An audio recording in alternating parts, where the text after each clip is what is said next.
ETF index mutual funds నేర్చుకుని stock market లో రాణించాలనుకుంటున్నారా? వెంటనే ఈ నెంబర్ కి కాల్ చేయండి. భలే ఇంట్రెస్టింగ్ అనిపించింది. ఈ రోజు కూడా అలాంటి పెద్ద స్టోరీ ఒకటి చెప్పండి. మొన్న చెప్పిన లాంటి కథ అంటే ఇంచుమించుగా అలా అలా అనిపించేది. కీర్తిసేన అని ఒక అమ్మాయి కథ చెప్తాం. అయితే కాస్త అటు ఇటుగా ఇది చిన్న పతివ్రత కథ అని అనుకోవాలి. మామూలుగా పతివ్రతల కథలు అంటే మనం సతీ అనసూయ, సతీ సావిత్రి అలా చెప్పుకుంటాం. అంటే ఎక్స్ట్రీమ్ లిమిట్స్ దాటేసి వీళ్ళు భర్తల కోసం పాతివ్రత్యాన్ని అంటే తమ తాలూకు సౌభాగ్యాన్ని కాపాడుకోవడానికి మ్యాక్సిమం ట్రై చేసి చాలా కష్టపడి ఎంతో కష్టాన్నైనా ఎదుర్కొనే వాళ్ళ కథల్ని మనం వాళ్ళని పతివ్రతామ తల్లులుగా భావిస్తాం కదా. ఇది మరీ పూర్తిగా పతివ్రత అంటే అంత పేద రకం ధోరణి కాదు, కానీ మామూలు అమ్మాయిలు తమ ఫ్యామిలీని నిలబెట్టుకోవడానికి చేసే ప్రయత్నాన్ని చెప్పిన కథ అనమాట. ఆసక్తికరంగా ఉంటుంది అమ్మాయి కథ. నాకు గుర్తుండి ఈ సంవత్సరం ఇంటర్మీడియట్ ఫస్ట్ ఇయర్కో సెకండ్ ఇయర్కో సాంస్క్రిట్లో ఈ లెసన్ పెట్టారు. ఇది బృహత్ కథలోని కథ, సంస్కృతంలో ఉంటుంది. సాంస్క్రిట్ తీసుకున్న వాళ్ళకి తెలుస్తుంది. పేరెంట్స్ ఎవరైనా స్టోరీ చెప్పి ఉంటే వాళ్ళకు కూడా తెలుస్తుంది. కథ ఇంట్రెస్టింగ్గా ఉంటుంది. జనరల్ పీపుల్కి తెలిసే అవకాశం లేదు. ఇది కథ అమ్మాయి పేరు ఏంటంటే కీర్తిసేన. కీర్తిసేన అనే అమ్మాయి ఒక వ్యాపారస్తుడు కూతురు. ఆయన చాలా ముద్దుగా గారాభంగా పెంచాడు. ఈ పిల్ల చాలా అందగత్తెట, చక్కగా ఉండేది. చక్కటి అమ్మాయి, మృదు స్వభావి. అంటే ఒకళ్ళు జోలికి పోయే లక్షణం లేదు అమ్మాయికి. తన పనేదో తనేదో చక్కగా బంగారు బొమ్మలాగా ఉండేది. అయితే వాళ్ళ నాన్న బాగా వెతికి ఆ పిల్లకి అనురూపమైన పెళ్లి కొడుకుని వెతికాడనమాట. అందమైన చక్కగా కాలు పొడుగున్న పొడుగాటి అబ్బాయి, మంచి ఆజానుబాహువు. అటు అందమైన పిల్ల పక్కన మరింత అందంగా కనపడే పెళ్లి కొడుకు కోసం బాగా ప్రయత్నం చేసి చివరికి ఒక పెళ్లి కొడుకుని సాధించారు. సాధిస్తే ఆ పిల్లవాడికి తండ్రి లేడు. వాళ్ళ అమ్మ ఉంది. ఈ అమ్మ ఏంటంటే ఈవిడ కొంచెం గయ్యాళిదని ఊళ్ళో పేరు. కానీ ఒక పిల్లాడు కదా, వాడిని ఏదో కొంచెం చదువు విద్యాబుద్ధులు చెప్పించింది. వాళ్ళకి ఏవో వ్యాపారాలు ఉన్నాయి. ఉంటే సరే బాగుంది కదా, బాధ్యతలు లేవు, ఒకడే పిల్లాడు. ఏదో కొంత ఆస్తిపాస్తి ఉందని ఆలోచించి పిల్లవాడు అందంగా ఉన్నాడు, పైపెచ్చు పిల్లని ఇష్టపడ్డాడు. ఇవన్నీ ఇప్పుడు మన అందరూ ఆడపిల్లల తండ్రులు ఆలోచించే సహజమైన విధానంలోనే ఈ కీర్తిసేన నాన్న కూడా ఆలోచించి ఆ పిల్లకి పెళ్లి చేశాడు. పెళ్లి చేస్తే భార్యాభర్త అన్యోన్యంగా చక్క చిలక గోరింకాలే బాగా ఉండేవాళ్ళు. ఈ అత్తగారికి కొంచెం లేత వయసులోనే భర్త చనిపోయాడు. ఆవిడకి కోడలు కొడుకు అన్యోన్యంగా ఉంటే ఆవిడకి ఏం పెద్ద నచ్చేది కాదు. పైగా సహజంగానే గయ్యాళి కొంత పోట్లాట కోరు, కయ్యానికి కాలు దువ్వే రకం. చుట్టుపక్కల వాళ్ళతో అసలు స్నేహాలే లేవు ఆవిడకి. ఈ పిల్లని ఆ భర్త బయటికి వెళ్ళంగానే కోడల్ని కాల్చుకు తినేది ఆవిడ. ఏదో ఒకటి అంటాం, తిట్టడం, ఒట్టి పుణ్యానికి ఏదైనా పని నాకు చేత కాదు అనగానే నువ్వు చేసి తీరాల్సిందేనని మొండికెత్తి పని చేయించడము, ఇలా బాగా ఏడిపించుకు తినేది. ఈ అమ్మాయి పెద్దగా భర్తకి చెప్పేది కాదు. కానీ వాళ్ళ అమ్మ పాపం ఇంకెవరు లేరు అతనికి, తల్లి తప్ప. అమ్మకి అతనికి చెడగొట్టకూడదు అని బుద్ధిమంతురాలన్నమాట ఈ పిల్ల. బుద్ధిమంతుల లక్షణం ఏమిటంటే నాకు ఇబ్బంది వచ్చింది మీ అమ్మ వల్ల అని చెప్పి అమ్మకి గౌడికి పోట్లాట పెట్టకుండా ఉండటమే బుద్ధిమంతుల లక్షణం. సరే, ఆ లక్షణం ప్రకారం ఆ పిల్ల ఏం చేసింది, పొడితే పొట్టాడిందిలే. భర్త ఉన్నప్పుడు తను ఏమంటలేదు. భర్త తనతో చాలా బాగా ప్రేమగా ఉంటున్నాడు. ఇది ఆలోచించుకుని ఈ అత్తగారి దుష్కృత్యాలు ఎప్పుడు ఆ పిల్ల చెప్పల భర్తకి. కొన్నాళ్ళ తర్వాత ఏమైందంటే ఇతనికి అప్పుడు ఆ రోజుల్లో వ్యాపారాలు వేరే ఊళ్ళకి వెళ్ళి చేయటమే కదా. ఇక్కడ సరుకు అక్కడికి పట్టుకెళ్ళేవాళ్ళు, అక్కడ సరుకు ఇక్కడికి తెచ్చేవాళ్ళు. ఈ క్రమంలో ఇతనికి వాళ్ళ చుట్టాలంతా ఏదో ఒక వస్తువు బళ్ళ మీద వేసుకుని వలభి అనే ఒక నగరానికి వెళ్దామని, పక్కనుంది వల్లభ నగరం, వలభి అంటారు దాన్ని, అక్కడికి వెళ్దామని అన్నారు. అనేసరికల్లా ఈ వెళ్ళటము బాగా 2-3 నెలలు పట్టేస్తుంది. దూరం వెళ్ళి రావాలి కదా, 3 months 6 months కూడా పట్టేది. ఈ 3 నెలలు 6 నెలలు ఇతను ఉండకపోతే ఈవిడ తను ఏం చేస్తుందోనని భయపడి ఈ పెళ్ళి ఏం చేసింది, కీర్తిసేన భర్తకి చెప్పింది, మీ అమ్మ నన్ను చాలా అన్నిటికీ తిడుతూ ఉంటుంది, మా అమ్మగారు తిడతారు అంటే కొంచెం ముద్దుగానే చెప్పింది. గొప్పగా అంటే కంప్లైంట్లా కాకుండా నువ్వు లేకపోతే నేను ఒక్కదాన్నే ఉంటే నన్ను ఇబ్బంది పెడుతుందేమోనని నాకు భయంగా ఉంది, నేను ఒక్కతనే ఉండలేను, నువ్వు వెళ్ళొద్దంది. అనేసరికల్లా ఇతను భార్యకి నచ్చ చెప్పాడు. అలా అంటే ఎట్లా వ్యాపారం, మనకి ఈ ఊళ్ళో ఉంటే మనకు నడవదు, ఇట్లా వ్యాపారాలు చేసుకోవాలి, నేను మా అమ్మకి చెప్తాను లేని వాళ్ళ అమ్మకి, అమ్మ నేను ఇట్లా 5-6 నెలలు వెళ్ళాలి, 3 నెలల నుంచి 6 నెలల దాకా పడుతుంది. ఈ అమ్మాయి మంచి కుటుంబంలో పుట్టిన పిల్ల, దాంతో స్నేహంగా ఉండాలమ్మా, నువ్వు స్నేహంగా ఉండాలి, గొడవలు అవి పెట్టద్దమ్మా, నేను తిరిగి వచ్చేదాకా నా భార్యను జాగ్రత్తగా చూసుకోమ్మా అని అన్నాడు. అనేసరికల్లా వాళ్ళమ్మ తెల్లబోయినట్టుగా మొహం పెట్టి, అదేమిట్రా అట్లా అంటావు, నేను ఎందుకు ఇబ్బంది పెడతాను, మన ఇద్దరికి గొడవ పెట్టడానికి నీ భార్య ఇట్లాంటి పిచ్చి మాటలు చెప్తోంది. చిన్నపిల్ల దానికి అలా అర్థం చేసుకుంది కాబోలు, తన మంచికే చెప్తాను కానీ నేను నీకు దానికి చెడు చేయాలని నేను అనుకుంటానా, నాకున్నది ఒకే కొడుకు ఒకే కోడలు అని ఇట్లా రకరకాలు మాట్లాడేసరికల్లా ఈ కుర్రాడు నమ్మేశాడు. అమ్మ మాట తల్లుల మాటలు సహజం కదా, వాళ్ళ అమ్మ మాట ప్రతివాడు అమ్మ మాట నమ్ముతాడు. ఏమనుకున్నాడంటే భార్యే అమాయకత్వము, పైగా చిన్నప్పటి నుంచి వేరే ఊళ్ళో పెరిగింది, ఈవిడ ధోరణి ఆ పిల్లకి అర్థం కాక అపార్థం చేసుకుందని భావించి ఏం పర్వాలేదు మా అమ్మ నిన్ను బాగా చూసుకుంటుందని భార్యకి నచ్చజెప్పి వీడికి వస్తా వెళ్ళిపోయాడు బిజినెస్ కోసం. ఇక ఆ కొడుకు అటు వెళ్ళటం ఏమిటి, ఈవిడ కోడల్ని చావగొట్టి చెవులు మూసేసింది, కొట్టేసింది బాగా. తర్వాత పని వాళ్ళందరినీ మానిపించేసింది, ఇంట్లో అన్ని పనులు కోడలతోటే చేయించింది కొన్ని రోజుల పాటు. ఈ పిల్ల చిక్కిపోవటం మొదలుపెట్టింది, పని చేయొద్దు అంత పని. అక్కడి నుంచి ఏం చేసింది, ఈవిడికి ఒక స్నేహితురాలు ఉంది, ఎంతసేపు ఎప్పుడు వచ్చి వీళ్ళింటూనే ఉంటుంది. వీళ్ళిద్దరూ కలిసి ఏం చేశారంటే ఆ పిల్లని కాస్త ఒకరోజు ఒంటి మీద బట్టలు లేకుండా చేసేసి దాదాపుగా కొట్టి, వాళ్ళ ఇంట్లో ఒక నేలమాళిగ ఉందిట. నేలమాళిగ అంటే పాత రోజులు ఏంటంటే ధనం దాచుకునేందుకు నేలమాళిగలు ఉండేవి, మెట్లు దిగి అక్కడ కనపడేది కాదు, కనపడకుండా ఉండేది. దాన్ని ఇప్పుడు మన సినిమాల్లో చూపిస్తుంటారు, అట్లాంటి లోపలికి మనకదే మన సినిమాలో కూడా పాత సినిమాల్లో కనపడుతుంది, తలుపులాగానే ఉంటుంది, దాని లోపల ఇంకో ద్వారం ఉంటుంది అనమాట, భూమి లోపలికి ఉండేవి. ఈ మంచాల కిందకి అక్కడ పెట్టేవాళ్ళు వాటి తలుపులు, కిందకి లోపలికి వెళ్తే అక్కడ ధాన్యము బంగారం అవి దాచిపెట్టుకునేవాళ్ళు. ధాన్యాల కంటే హెచ్చుగా బంగారము, గింజలు ఏవి విత్తనాలు, తర్వాత డబ్బులు, ఖరీదైన వస్తువులు, విలువైన వస్తువులు, పాత వస్తువుల్ని వాటిని కింద దాచిపెట్టేవాళ్ళు. ఆ నేలమాళిగలో ఉన్న డబ్బులన్నీ బయటికి తెచ్చేసి ఈ అమ్మాయిని ఆ నేలమాళిగలో పడేశారు. అయ్యో. రోజు ఏం చేసేవాళ్ళు, తలుపు తీసి ఒక చిన్న అంత మూకుడుతోటి, మట్టి మూకుడుతోటి దాంట్లో అంత అన్నం పెట్టి కిందకి వదిలిపెట్టేవాళ్ళు. చంపేయలేదు, చచ్చిపోయేలాగా చేశారు. అంతే అన్నం తిని గాలి వెలుతురు రాని చోట ఉంటే మనుషులు ఏం బతుకుతారు? కొద్ది 2-3-4 రోజులు గడిచేసరికి 2-3 రోజులకి ఆ పిల్ల ఏడ్చి మొత్తుకుంది, కానీ ఏమీ వినపడదు బయటికి. సరే ఏం చేసింది, ఆ చేతులు చీకటి అటు ఇటు చేతులు ఆడిస్తూ వెతుకుంటూ చచ్చిపోతానో ఏమిటో ఇక్కడ ఏమున్నాయో అని చేతులు ఆడిస్తుంటే అమ్మాయికి ఒక ఇంత ఇనుప వస్తువు కడ్డీ లాంటిది దొరికింది. గుణపం అన్నమాట, చిన్నది, మనం మొక్కలు తవ్వడానికి వాడుకుంటాను చూడు. ఒకవైపు తలవైపు పెద్ద లావుగా ఉంది, కొస కొంచెం పలచగా ఉండి పదునుగా ఉన్నట్టు తెలిసింది. మనం ముట్టుకుంటే మనకు కొన్ని వస్తువులు టోపోగ్రఫీ అర్థమవుతుంది కదా అది ఎలా ఉందో. ఆ అమ్మాయికి ఇదేదో తవ్వే సాధనం అని తెలిసింది. తను కూర్చున్న చోటే తవ్వడానికి అట్లా అట్లా అట్లా అట్లా తవ్వటం మొదలుపెట్టింది.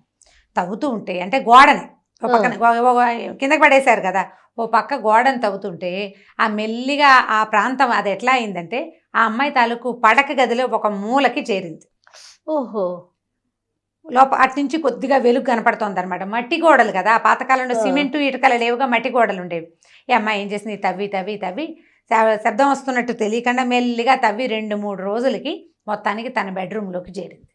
ఓహో. చేరేసరికల్లా ఏమనుకుంది, కొద్దిపాటి వెలుగులో రాత్రిపూట చేరిపోయింది లోపలికి. నిదానంగా ఏం చేసింది, తనవి కొన్ని బట్టలు కొంత బంగారము తీసుకుంది. బోల్డ్ అంత ఆస్తి ఇచ్చేట వాళ్ళ నాన్న పిల్లకి, ఎంత బంగారమో ఎన్ని వస్తువులు, ఒకతే పిల్ల చాలా ఇచ్చాడు. సరే కొంత బంగారం కొన్ని బట్టలు తీసుకుని బయటకు వచ్చింది.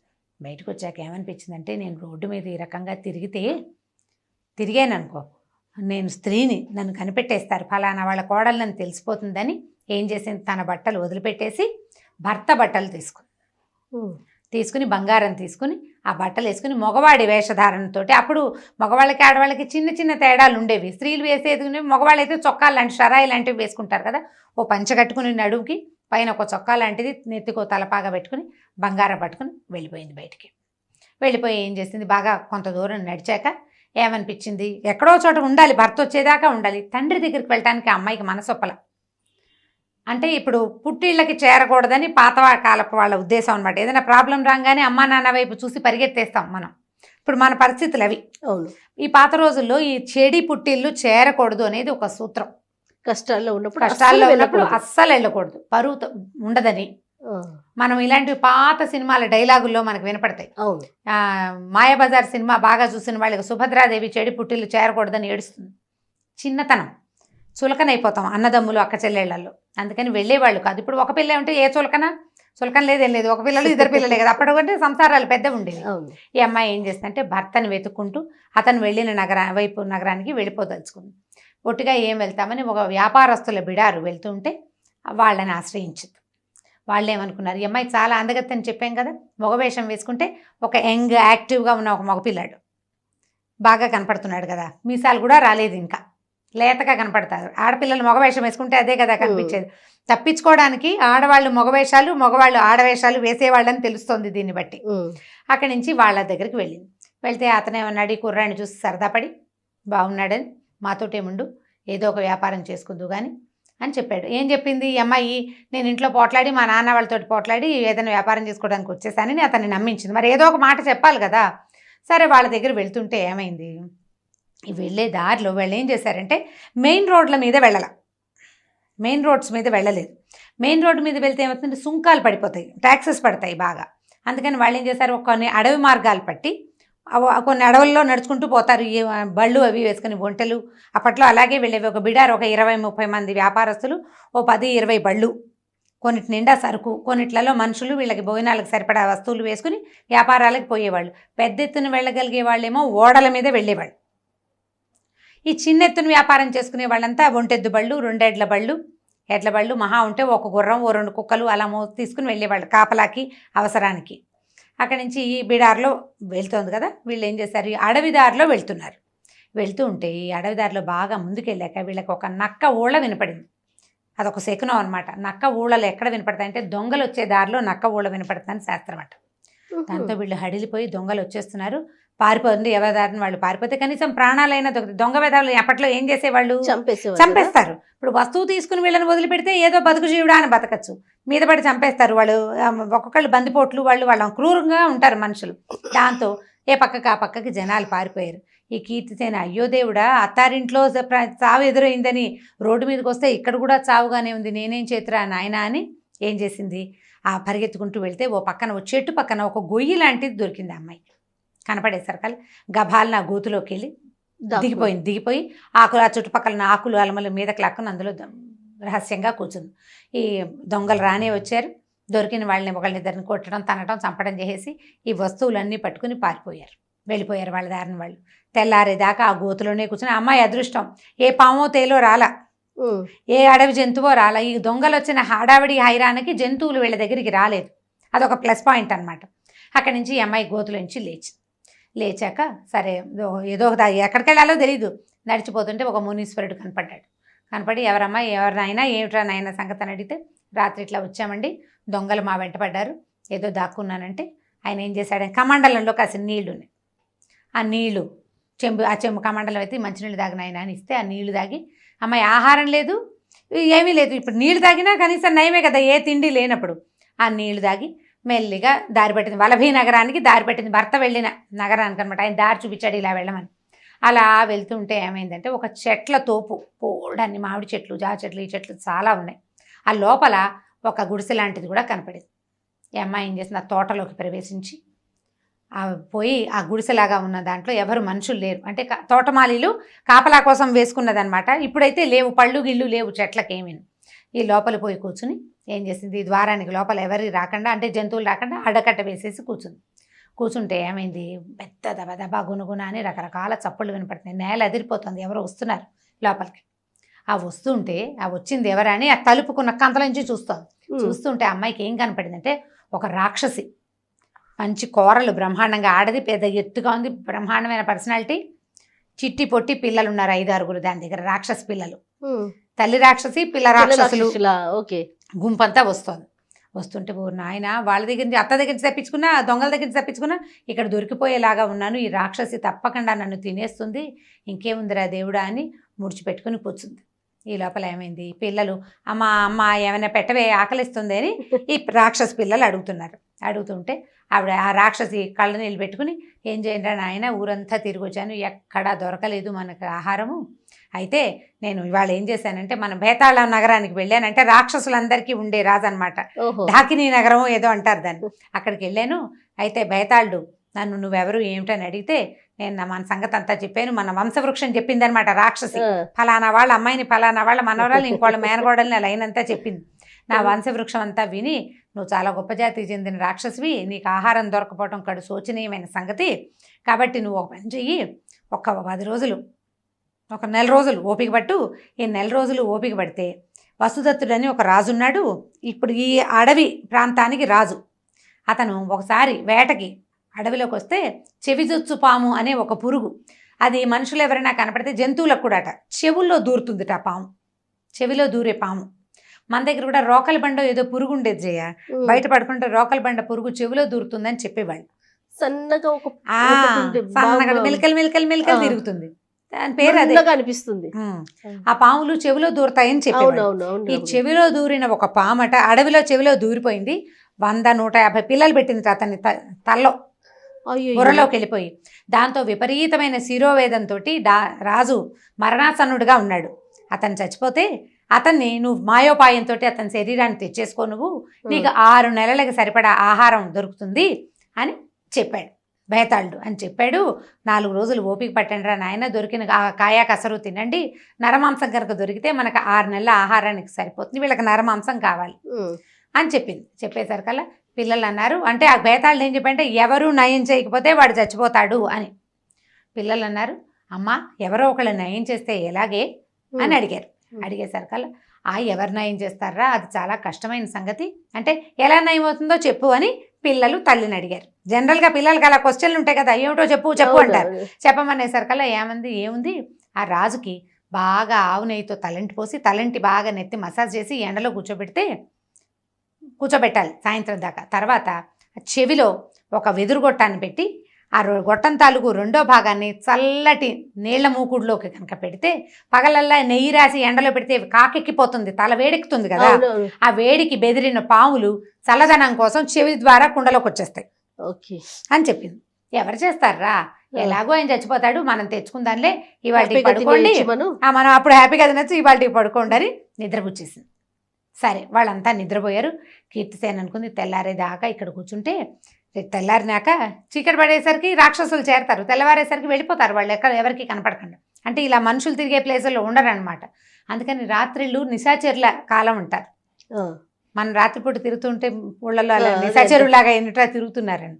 సరే తెల్లవారేదాకా కూర్చుంటే తెల్లారుజామునే వెలుగు వచ్చేసరికల్లా రాక్షసి పిల్లలందరినీ తలా సంకనం వేసుకుని, అంటే కొంతమంది సంకనం వేసుకుంది, కొంతమంది నెత్తికెక్కించుకుంది, ఒకళ్ళిద్దరిని చేతులు పుచ్చుకుని కదా దాని పద్ధతి ప్రకారం అది పిల్లల్ని పుచ్చుకుని వెళ్ళిపోయింది బయటికి.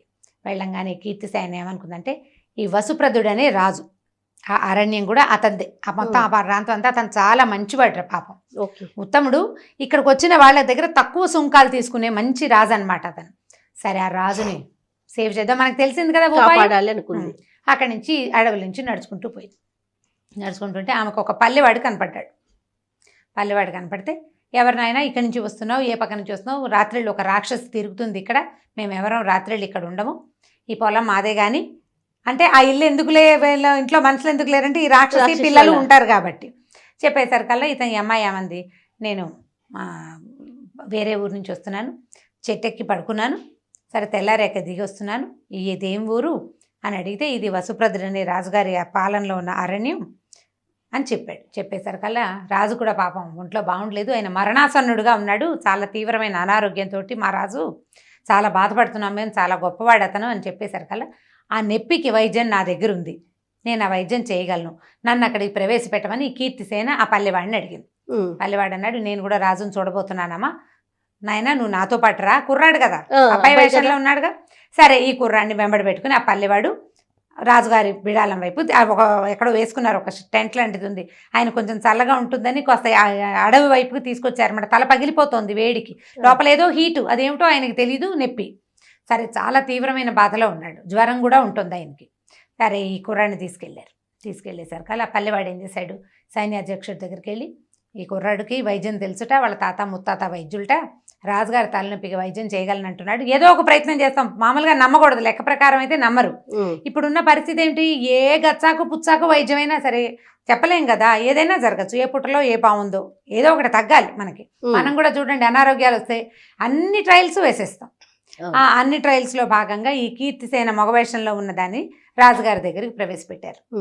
చక్కగా అందంగా కనపడిన కుర్రాన్ని చూసేసరికల్లా ఆయనకి నచ్చాడు, చాలా బాగా నచ్చి, నాయన నువ్వేం చేయగలవంటే, చీకటి పడిపోయిందండి, ఇప్పుడు ఈ పగలల్లా నడిచి కదా అక్కడికి చేరింది అమ్మాయి, చీకటి పడిపోయింది, ఇవాళ కాదు వైద్యం రేపు చేస్తాను, నెయ్యి తెప్పించండి అని చెప్పి నెయ్యితోటి చక్కగా ఆయన నెత్తికి నూనె రాసి బాగా మసాజ్ చేసి, ఆ నెయ్యి తగిలేసరికి వేడి కొంచెం తగ్గుతుంది. మామూలుగా మనకి కణతలు అవి నొప్పులు వస్తాయి, కథలోనే వైద్యం చెప్తున్నాను చూడండి, కణతలు నొప్పి వస్తాయి, ఇక్కడ టక టక టక కొడుతుంటుంది నొప్పి, పేరు నెయ్యి రాసుకోమంటారు మా వాళ్ళు. నెయ్యి పేరుకుంటుంది కదా, పేరుకున్న నెయ్యి కొంచెం తీసి బాగా ఇట్లా మసాజ్ చేస్తే తలనొప్పి తగ్గుతుంది, కాక తగ్గుతుంది లోపలదని చెప్తారు.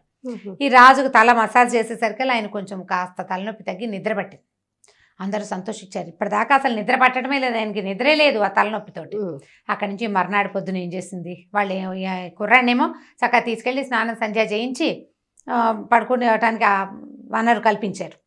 ఎవరికి చెప్పకుండా, మరి వేషంలో ఉంది కదా, నా పని నేనే చేసుకుంటానని తన దారిని తను పోయి పడుకుంది. ఏదో తిన్నది, నిద్రపోయింది. మర్నాడు తెల్లారాక రాజుగారిని తీసుకొచ్చి ఎండలో కూర్చోబెట్టింది.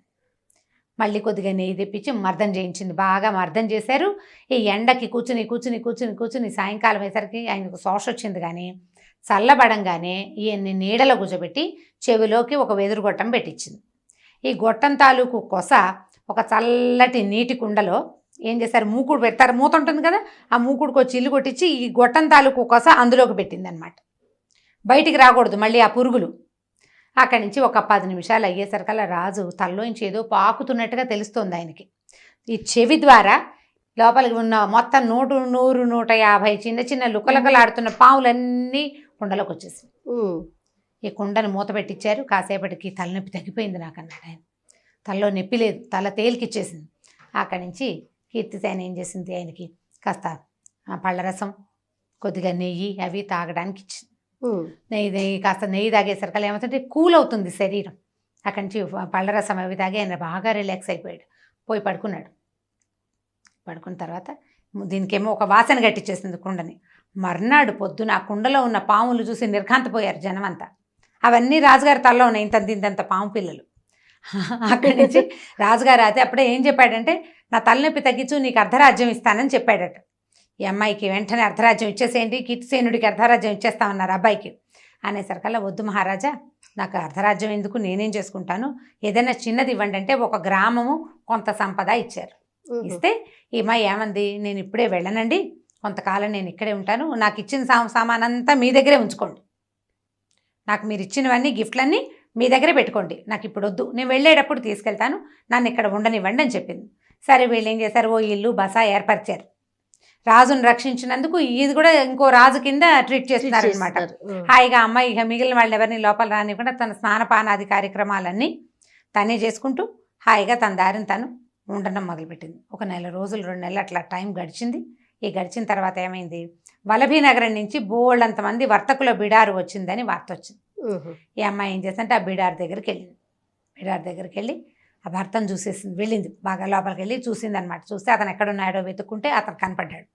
దగ్గరికి వెళ్ళేసరికల్లా అతను ఈ అమ్మాయిని గుర్తుపట్టేశాడు, ఇది మగ వేషంలో ఉన్నప్పటికీ. భార్యను గుర్తుపడతాడు, మిగిలిన వాళ్ళు ఎవరికి ఇది అమ్మాయి అని తెలియదు కదా. అక్కడి నుంచి ఇదేమిటి ఈ వేషంలో ఎందుకున్నావు, ఇక్కడికి వచ్చావేమిటి, నువ్వు ఎందుకు ఈ వసంత నగరానికి వచ్చావని అడిగాడు. అడిగితే ఈ అమ్మాయి జరిగిన కథ అంతా చెప్పింది భర్తకి. మా అమ్మ ఇట్లా చేసింది, నేను అక్కడి నుంచి పారిపోయాను, ఇలా ఒకటి స్టెప్పులు దాటుకుంటూ ఈ స్టెప్పుకి చేరానని చెప్పింది. చెప్పేసరికల్లా అక్కడి నుంచి ఇద్దరు కలిసి రాజుగారి దగ్గరికి వెళ్ళారు. వెళ్తే ఆ అమ్మాయి తన అత్తగారు తన మీద చేసిన దురాగతాన్ని రాజు సన్నిధిలోనే చెప్పింది. ఈయన వాళ్ళ అత్తగారిని తెప్పించి ఆవిడకి ఏవో ఒక శిక్ష ఇచ్చి దానికి సహాయం చేసిన చేటికి కూడా కొంత శిక్ష వేసి, ఈ అమ్మాయిది తన దగ్గర ఉంది కదా, ఆ గ్రామము, ఆ నగలు, బంగారం అంతా ఈ పిల్లకి అప్పచెప్పారనమాట. తర్వాత అమ్మాయి భర్త హాయిగా ఉన్నారు. ఆ అమ్మాయి ఏంటంటే తన భర్తని వదిలే ప్రయత్నం చేయకుండా, అంటే వీళ్ళతో ఎవరు పడతారు, ఈ అత్తగారితో గోలా, ఈ మొగుడు ఎందుకు నాకు అని పుట్టింటికి వెళ్ళిపోకుండా భర్తని కలుసుకోవాలనే వచ్చిన ప్రయత్నం వల్ల ఇవన్నీ దాటుకుంటూ మంచి ప్రాస్పరిటీని సాధించిందని చెప్పడం కోసమే ఈ కథ చెప్పాడనమాట. ఆ లైన్లో చెప్తుంటారు కదా, భర్తను అనుసరించి ఉండాలి, భర్త కోసమే ప్రయత్నం చేయాలి అంటే ఒక చిన్న రకపు పాతివ్రత్యమే కనపడుతూ ఉంటుంది. పాతకాలం పతివ్రత కథ కాకుండా మీడియం సైజు పతివ్రత కథ అనమాట. మరీ లెంగ్దీ కథ కాదు, ఈ కథ ఇంట్రెస్టింగ్ గానే ఉంది, స్లోగా నారేట్ చేస్తే చక్కగా అర్థమవుతుంది. మామ్స్ కోసమే రమ్మగారు, పిల్లల కోసం అయితే కాదు. చాలా బాగుంది కథ, అద్భుతంగా ఉంది. చిన్న చితక కష్టాలు కూడా మనం అంటే చిన్నవి కాదు, ఇది పెద్దదైతే ఏమిటి, రేపటికి తీరదా ఇది, అది పెద్ద కష్టమైనా తీరాల్సిందే కదా, తీర్చుకోవాల్సిందే. రోజులు గడిచేసరికల్లా ఎంత పెద్దదైనా పలచబడిపోతుంది. అవును, ఎంత పెద్ద కష్టమైనా పలచబడిపోతుంది. ముందుకెళ్ళాలి కదా జీవితంలో, మనం దాన్ని పలచన చేసుకుంటూ సాగిపోవాలని పిల్లలకు చెప్పడానికి కథ ఇంట్రెస్టింగ్ గా ఉంటుంది. ఇందులో ఉన్నది సారాంశం తల్లులు అంటే ఆడవాళ్ళు అర్థం చేసుకోవాలి. ఏదైనా అమ్మాయి సాహసంగా నిర్ణయం తీసుకుని చేసింది, మనం కూడా జీవితాన్ని ఇలాంటి సాహసం కాకపోతే ఇంకోలాంటి సాహసం మన టైంకి తగినది అంతే. రైట్, చాలా బాగుంది రమ్మ గారు. నమస్తే.